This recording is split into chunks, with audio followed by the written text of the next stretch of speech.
Vamos agora ver o mercado como um processo, que é, como eu falei no início, uma das características principais do pensamento austríaco. Alguns elementos da nossa teoria, que nós já vimos, mas que nós podemos recolher e juntar. O primeiro deles é a questão do conhecimento, que, na visão austríaca, é sempre limitado e se apresenta no mundo de maneira dispersa. E esse conhecimento nunca é suficiente para que nós escapemos da incerteza genuína, que é o segundo elemento. Os mercados funcionam sempre em ambiente de incerteza genuína, ou seja, uma incerteza que não pode ser medida pelo cálculo de probabilidades. Não é uma incerteza bayesiana, é uma incerteza subjetiva. O terceiro elemento, eu não coloquei em ordem de prioridade, né? Eu estou só listando os elementos, é o conceito básico, seminal, de ação humana. Nunca é demais repetir, qualquer ato voluntário no sentido de se passar de um estado menos satisfatório para um estado mais satisfatório. Esse talvez seja o elemento mais importante. Houve, fazendo um parênteses, há alguns anos, um projeto de lei de um deputado lá do Piauí, querendo instituir o que ele chamava de poupança solidária. Isso foi no primeiro mandato do presidente Luiz Inácio. Segundo esse projeto de lei, cada família que ganhasse mais do que, se não me engano, R$8.000 por mês, o excedente iria ser depositado compulsoriamente em uma conta poupança no Banco do Brasil ou na Caixa Econômica, geralmente em lugares que têm filas grandes, né? Para combater a pobreza. Isso ia ser devolvido, não me lembro agora, mas depois de 6 ou 7 anos. Você chamar isso de poupança solidária é você desconhecer, primeiro, o que é a poupança e, segundo, o que é a solidariedade. A poupança, como a gente vai ver em seguida no curso, é uma questão de preferências intertemporais. E solidariedade é uma virtude, que, como toda virtude, pressupõe liberdade. Então, se uma família tivesse uma renda mensal de R$10.000, ia exceder em R$2.000 o teto estabelecido lá pelo projeto. R$2.000 iriam todos os meses para essa tal poupança a pretexto de combater a pobreza. Na época, eu ainda tinha alguma empolgação, eu escrevi e-mails para vários senadores e deputados e me tranquilizaram dizendo que esse projeto era tão fora de propósito que jamais iria ser votado. Mas é só para a gente ter uma ideia de que as pessoas não têm a menor noção do que seja ação humana. Isso é um ato voluntário, né? Só um adendo.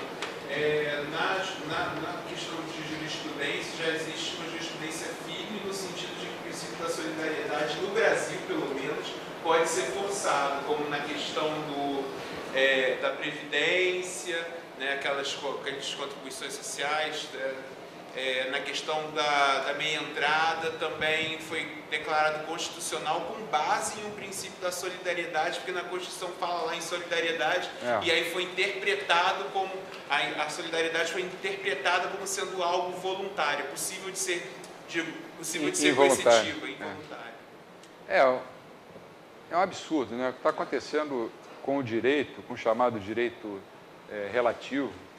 Quer dizer, o papel do juiz não é o de julgar, o papel do juiz é de modificar a sociedade, de fazer as transformações sociais, como eles falam, ou seja, o papel do juiz é implantar o marxismo, falando o português bem claro. Isso é um absurdo, isso nasceu no Rio Grande do Sul e vai ser difícil combater isso. É o relativismo moral aplicado ao direito, né? Qualquer virtude exige que ela seja livre. Se eu quiser pegar o excesso do que eu ganho acima de 8 mil e dar para os pobres, por minha espontânea vontade, é solidariedade. Se o governo me aponta uma arma e me obriga a fazer isso, não é solidariedade, é extorsão. No entanto, esse projeto chegou a ser discutido, para você ver como tem pessoas em Brasília com a cabeça completamente fora do lugar. É um perigo, é um perigo. O governo é perigoso e anda armado. Por sorte, os senadores e os deputados ganhavam mais de 10 mil reais, provavelmente.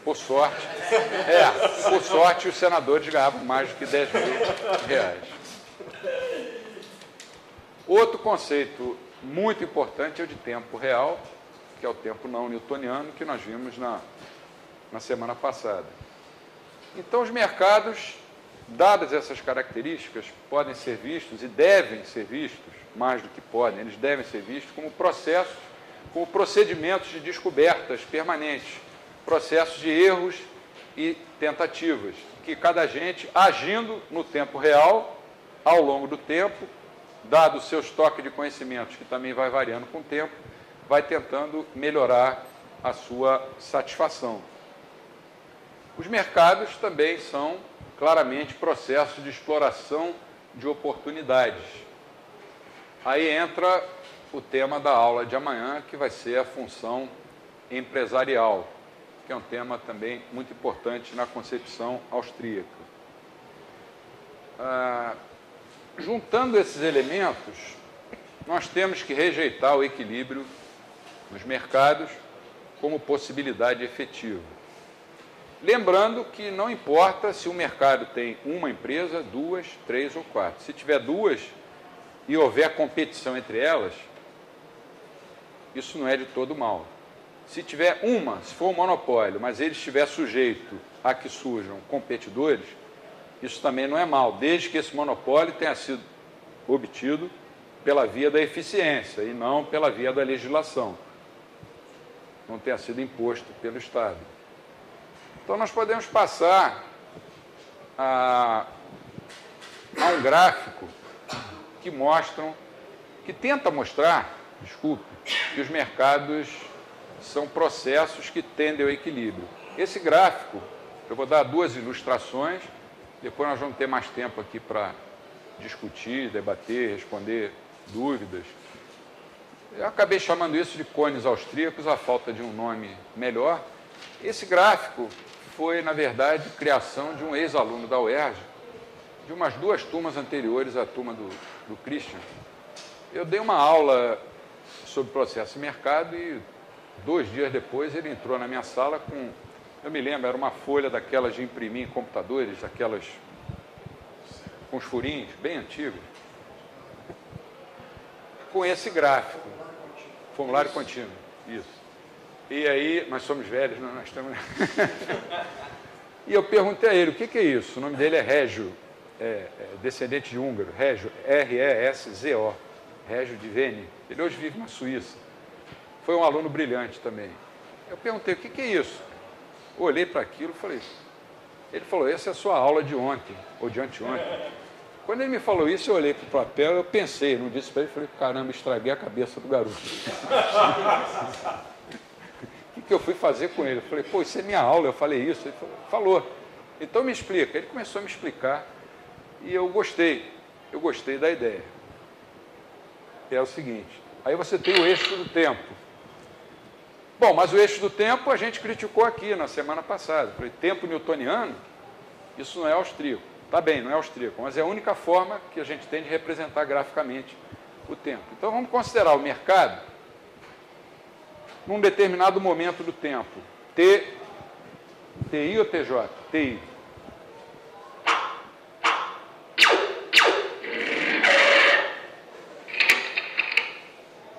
Está lá o mercado. Oferta S, demanda D. O mercado, num determinado momento do tempo, TJ. Como, para nós austríacos, o mercado não está em equilíbrio, vamos imaginar que ele estivesse em algum ponto dessa área que vai entrar ali. Ó. Essa área redondinha aí. Por que uma área redondinha? Porque é para poder dar um cone, né? Para ficar bonito o gráfico. O mercado está em algum ponto ali E aí, conforme as pessoas vão agindo, o tempo vai passando, o conhecimento vai sendo rarefeito, etc., o mercado vai convergir para um equilíbrio. Esse equilíbrio se daria no vértice desse cone. Só que esse equilíbrio seria alcançado num momento do tempo que não é mais TI, já é lá na frente.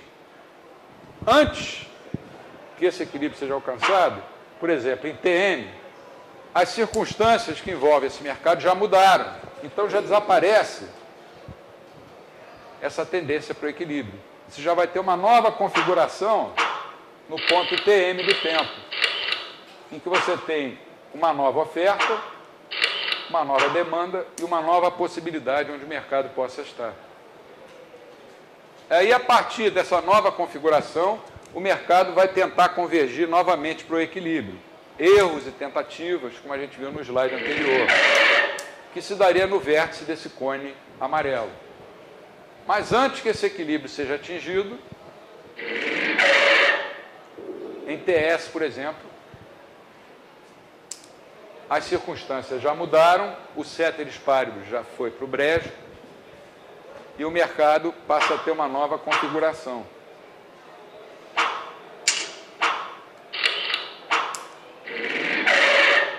Esse é o método para manter vocês acordados.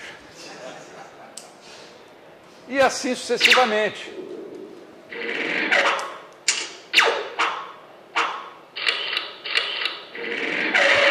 Vamos ficar por aí, porque é um processo que não tem fim. Os mercados estão sempre no meio dessa história aí. Estão tentando encontrar o equilíbrio, mas não caminham, não encontram esse equilíbrio, porque tudo o que normalmente a mainstream considera como constante, no mundo real, não é constante. E os mercados estão sofrendo permanentes mutações. O que é equilíbrio agora pode não ser daqui a 2 minutos. Então, os mercados estão sempre caminhando para o equilíbrio. Por que estão caminhando para o equilíbrio? Porque a gente tem que admitir que os agentes econômicos são racionais e que aprendem com os erros. Mas, como eu falei, há correntes mais subjetivistas, ultra-subjetivistas, como o Larkman, por exemplo, e o Shackle, que acham que nada garantiria que os mercados convergiriam para o equilíbrio. Seriam caleidoscópios, e, nesse caso, a teoria econômica não teria muita utilidade para a gente analisar o mundo real. Eu prefiro ficar com a imensa maioria dos austríacos que veem dessa forma. Um dos economistas que mais contribuíram para o desenvolvimento dessa teoria foi o professor Israel Kirzner, da NYU, da Universidade de Nova York. Ele se aposentou recentemente, há 1 ano ou 2, e vive dando palestras. Nós vamos tentar trazê-lo para o 3º seminário do Instituto Mises no ano que vem. Ele quase que veio no desse ano, mas é que ele não viaja aos sábados porque ele se transformou em um rabino judeu ortodoxo e respeita, né, o sábado, e não havia um voo que pudesse atender ao que ele exigia. Mas a gente vai fazer tudo para trazê-lo, porque é um deseconomista. Ele foi aluno do Mises, naqueles seminários da NYU, e criou uma nova geração posterior. Hã? Não. Geralmente é em abril, né? Mas ainda não tem nada fechado. Então essa é uma aplicação que, se os economistas da mainstream conseguissem compreender, eu não vou dizer que eles fossem abandonar os modelos de equilíbrio, porque o sujeito jogar fora o que ele aprendeu numa vida inteira é muito difícil.